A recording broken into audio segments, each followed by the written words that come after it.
Good morning, YouTube and or Facebook, wherever you might be watching this. Happy Monday. It's the 11th of November. I just wanted to quickly hop on and record a video just to keep in the practice of recording and uploading content while I figure out exactly what I want to do with this channel. But yeah, I thought it would be cool to sort of walk you through my weekly forecast spread that I am doing with the Spirit Keepers Tarot, and that is how I have choosing to study this deck, a very slow, leisurely pace for this deck study. And I don't think I have drawn every card in this deck yet doing this, so it's been interesting. I really had the highest of intentions of doing this pretty thoroughly and consistently through the year, but obviously that has fallen by the wayside. But I would say maybe for the past 8 weeks I've been doing weekly Monday forecast spreads again. And this is just a spread that Benebell includes in her 22 weeks with the SKT workbook, which is a little bit of a boot camp to get you started using your Spirit Keepers Tarot. Personally, I find it a little bit intense. There are activities to do for each day of the week, which, just didn't fit in with my current life and other responsibilities. But there were some cool takeaways from it. So I will say, what works for one person might not work for another, and it's just a matter of preference. But anywho, I will kind of walk you through what that reading is. So it is just a simple 3-card spread, 3-card pull. I usually write it up in my Monday spot, and Benebell suggested that the first card is the spirit most present with you for the week.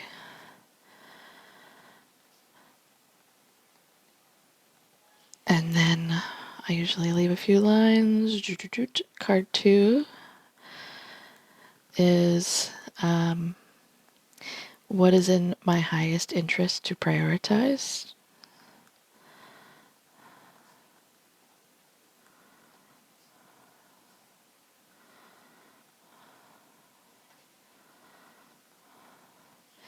And card 3 is what I should be preparing for, maybe to come in towards the end of the week or next week, but just, something to keep in mind that may come up.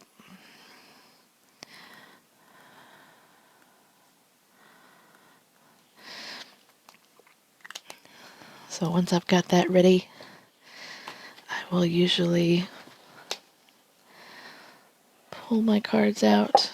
They came with a lovely magnet, which I don't actually have anything metal to stick this to at the moment, so I just keep it in the deck. It does have a little bit of anointing oil on the back of it that I still love to smell whenever I open this deck.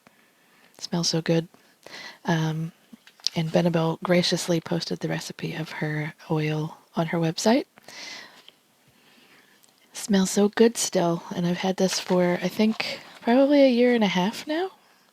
So it does come with a little white book.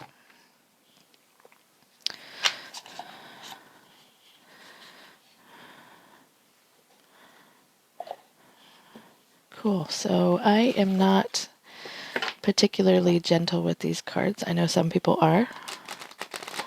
Look away now.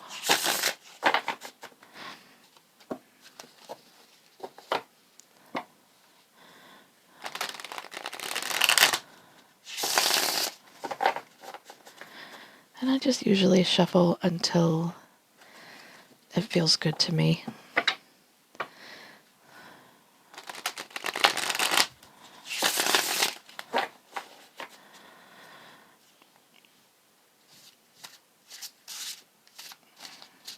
And I'll do a few side shuffles.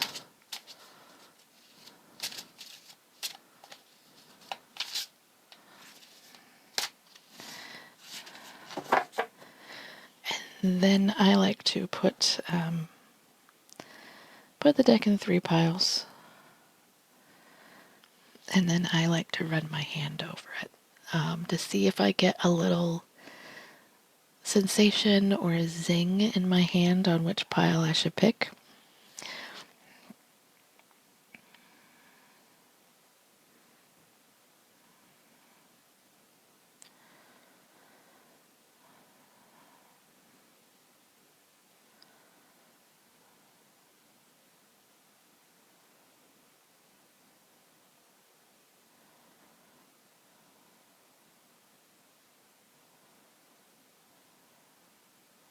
Feels like the middle pile this week.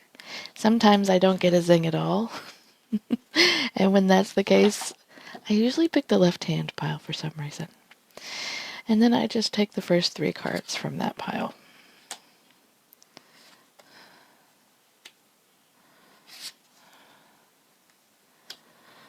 Okay. I choose not to read reversals with Benebell's deck. I do normally read reversals. So it looks like we've got the 7 of Pentacles here for the spirit most present. We've got the 8 of Scepters or Wands for what is in my highest interest to prioritize. And then I want to say this is the Queen of Wands for what I need to prepare for. So the Golden Shield Sanctum of Splendor. I think that's right, but I will check once I get to my book of maps. So I just usually have a look first and try and pick up, a few keywords on what this might mean. So 7 of Orbs here. I think this is going to be a week of hard work for me. A little bit of a daily grind, perhaps, or feeling like I'm just not making heaps of progress, which might suck a little bit, but that is kind of where I'm at right now. What is in my highest interest to prioritize? I think here indicates that it really is in my highest interest to keep organized this week and make sure that I'm on top of my communications with other people and trying to progress my goals. And I'm hoping that this might mean things will come in quicker than I think. It's interesting that I've got the 7 of Orbs, which to me in other decks is really all about having patience and sort of staying the course and knowing that just because I can't see progress being made doesn't mean there isn't progress being made. Followed by highest interest to prioritize is, swift action and staying focused. So, yeah, a little bit of a juxtaposition between those two. I almost feel like it's a little bit of an oxymoron, but I'm sure it will unravel itself in time across the week. And then the Golden Shield here, I am just going to quickly check and make sure I've got that right because Benebell calls her court cards different names here. I'm pretty sure they're after. Oh, look at that. I opened it right to the page. So, yes, the shields are the queens, and this one is the Queen of Wands, so the power and authority of fire. Interesting.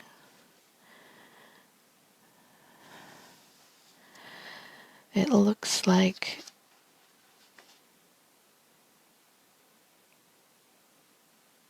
I will be preparing for, I guess, manifesting the goals that I want to achieve coming in, which would be really, really lovely, because I do have some goals that I want to be making progress on. So it says, when this card appears in your readings, it's the power of attraction you'll harness to achieve your objective. I don't know if I believe in the law of attraction so much, but, I do believe I need to visualize exactly where I want to go, so that I've got a roadmap to get there, In mundane terms, now is the time to cultivate advancement in my professional track, to expand my knowledge and experience so that I become a preeminent master in my field. So it does say this card can appear as an omen of prosperous business or as success in creative undertakings. That's exciting. Something to look forward to. But yeah, usually once I've got my cards drawn, I will actually go through, after I've kind of sorted out, what I think the cards mean.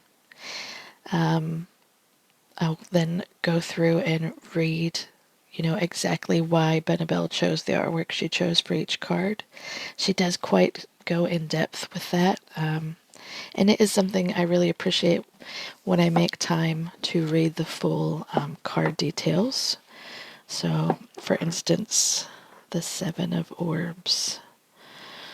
Let me see if I can find that here. So she gives sort of an overview of the numbers of the minors in the beginning, and then we'll go through each minor by suit. So the realm of sevens for Benebell is reasoning. And Seven of Orbs here is sort of takes place in the active world, obviously, because that's the pentacles, action and effects. What results here is the ultimate purpose of the divine act and creation, the practicalities, fruition, and perpetual motion. And the sevens, if you're interested, they kind of reside in Netzach. They're, I guess, ruled by Venus, and the keyword for the sevens in this deck is victory. And then Benebell will go through the suits and apply, what that means to each sort of elemental force. So it says victory, triumph, endurance, channeling power with intention and direction, dominance, mastery, asserted personal identity, and tenacity. So, yeah, she'll then go through the numerology, and she notes that the corruptor, which appears in key 16, which is the tower, so obviously 1 plus 6 equals 7. Key 16 is one of the paths that connects to Netzach on the Tree of Life. Fire, the element of key 16, and water, which are the cups, are the elemental polarities, and they clash, but they also neutralize. It's quite interesting. I love the way she's broken things down in here. I get more every time, obviously, I study. And there's just so many layers to it. So then she goes through, she also has the artwork references she was looking at while she drew her art, I think, where she took inspiration from. And then she has the actual card itself. So I guess, if you wanted, you wouldn't even need the deck at this point. You could just purchase the book of maps and do a little bit of bibliomancy and flip to pages if you wanted. Not that you have to do that, but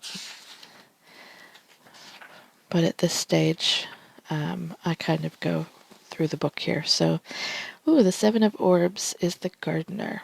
I don't know how I missed that. So, yeah, it says there are 7 orbs, 3 forming an inverted triangle, the chalice, calling upon the symbolism of the triquetra and the triskelion. Triskelion. Interestingly enough, I was just researching the triquetra last night because I just updated my logo to include that, or the Trinity knot, because I add a circle in it. And yeah, it is kind of one of my personal symbols that I've always been drawn to. So that's kind of cool that this card came up for me today. And it says, this is a symbol of a doorway. Here it hints at the presence of a goddess. The lower orbs form a rectangle anchoring the spirit essence in earth, order, rationalism, form, and security. It is the construction of physical matter. And oddly enough, one of my goals today, well, I have 2 goals today, 3 goals today: laundry, gardening, and doing my weekly Rider-Waite-Smith 1-card call with my friends. And so that's sort of funny that this is called The Gardener. And I really want to get some gardening done this week because the weeds are out of control. So that's tracking so far. And to me, this is pretty tongue-in-cheek on a few levels. Obviously, I've been working really hard to sort of get my professional tarot reading business off the ground here locally with in-person readings at markets, and I do feel like I am, digging in the garden and tilling every day, metaphorically for that. But the fact that I also want to get some gardening done today is just like, okay, Tara, thank you so much for, smacking me in the face with this one. Yeah, pretty funny. Pretty little jokey bit there for you. Let's see what else we have here. So it says, underneath the weeping willow tree grows barley, potatoes, peas, mustards, corn, turnips, and radishes, common crops of Tibet. This is an illustration depicting subsistence agriculture, meaning the cultivation of food crops at the small scale for your own family or just for your community. So this is, not industrial agriculture. This is personal, I guess, victory gardens, they used to be called back in the day in the US. And I do know that a lot of people are looking at growing more victory gardens now, considering what is going on in the US right now. And yeah, maybe this card has a little bit of that in this for me as well, because I do feel like the way forward over the next at least 4 years will be grassroots community work. So I think this would speak to this as well. Benebell goes into the figure, and in this instance there is a story behind the figure. So it says, in the foreground is a farm girl with her eyes closed, contemplating, and wearing an expression of personal disappointment. She's adorned with all of her family heirlooms, symbolizing her close bond and affinity with her ancestral lines. The headdress features Tibetan turquoise, while her necklaces are strung with Tibetan coral, more turquoise, and Z beads. Z beads are amulets of protection similar to the Mediterranean evil eye amulet. The girl's disappointment comes from a fear that the choices she has made in her life's path won't please her ancestors. She fails to walk the path of destiny because she desires to walk a path of her own making. And then it goes quite into detail about, her hair, and the importance of this hairstyle. And it also goes into detail about the willow tree in the background, which corresponds with the zodiac sign of Taurus. I didn't realize that. And the willow tree representing a perpetual source of nourishment and resource. And how they tie also into Tibetan mysticism. So there's a strong Tibetan sort of angle that Benebell chose with this card, which is really beautiful. What else here?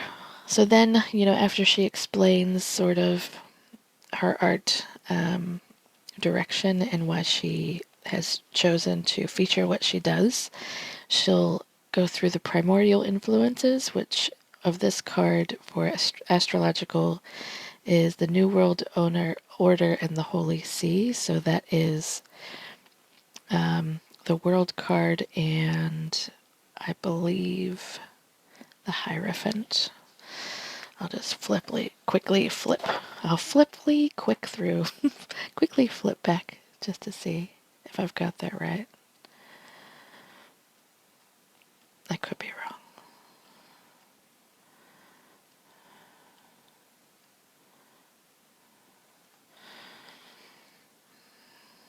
wrong. I don't know where I picked that up with the Holy See, but I do know that the New World Order is the world.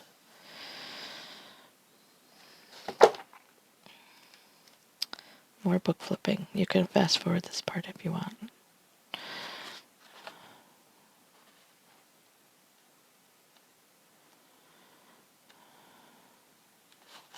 Nope.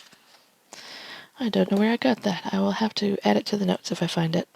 Anywho, then she has the numerological, which is the chariot for the number 7, and the tower, which is 16, which adds up to 7. She includes the Mather's attribution, which is success unfulfilled, and then goes into the card meaning. So this is intended to be figurative. The gardener is one who sows seeds in a private patch to be cultivated as a form of personal aspiration.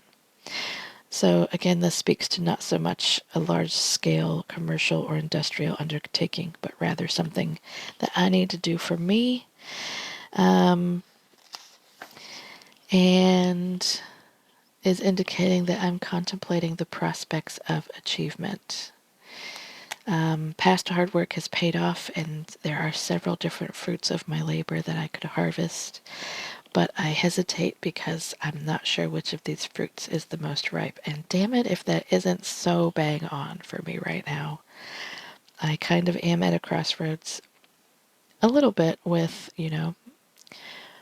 what kind of content I should be producing and, what sort of menu of offerings I should be providing. And I am not sure, so I think I just need to experiment here. It goes on to say, this is hard work completed, and the fruits of my labor are showing, but inaction is causing a lack of actual harvest. This is when you can see birds in the bush, but there are none in the hand. Oof, that hurts. In matters of the heart, we don't see reciprocity. In matters of work, I'm saying to myself, but I have promises to keep and miles to go before I sleep. She does go into a little bit here about how she reconciles the Rider-Waite-Smith sort of symbolism and meaning with the Thoth, and does say that this card particularly did prove to be a challenge, because those are two different systems she reconciled in this deck. Waite obviously says the interpretation of this card is more towards money, business, and barter, but likely to be a transaction that brings conflict. And from my understanding, Thoth is very hard on sevens in general. And, that there is an undertone of sadness here.